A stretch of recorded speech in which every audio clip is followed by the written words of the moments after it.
His family, struggling to make ends meet, depends on him. Paying for tuition seems impossible when putting food on the table is already a daily struggle. One day while walking, Lucky and Zake encounter Nazareth, a local gangster who has made a fortune through shady dealings. He and Zake take up a car wash job, but the earnings barely cover their basic needs. Finally, they turn to Nazareth, who tests them by sending them to steal a white 10,000 belt truck.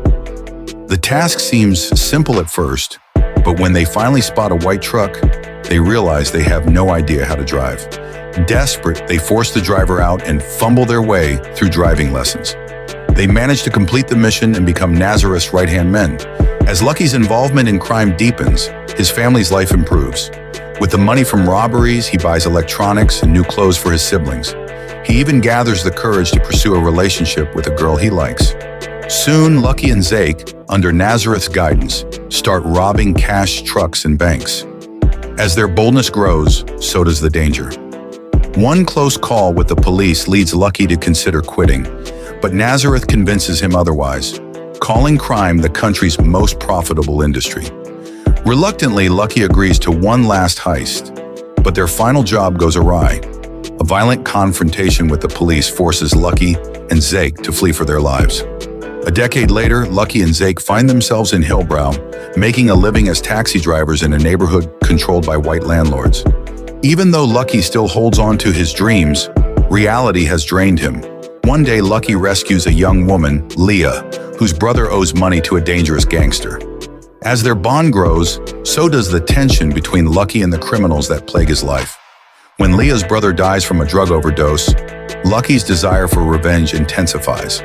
But Lucky's vision isn't just about vengeance. He wants to change the system. Lucky forms a housing trust, taking control of the buildings in his neighborhood, expelling drug dealers, and demanding repairs from landlords. His efforts to create a new order win him respect among the poor, who begin to see him as a Robin Hood-like figure. But this new power brings enemies, especially Tony, the drug kingpin.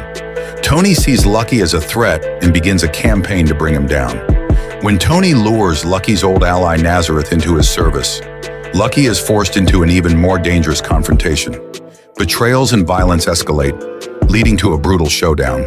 In the end, Lucky takes the law into his own hands and fights back, storming Tony's hideout and killing him in the chaos. But the fight draws police attention, and Lucky is caught. However, in his final moments, as Lucky faces the law, he pulls off a final escape. With the help of his lawyer, he swaps places with a decoy and drives away in a new sports car, leaving his past and his legacy behind.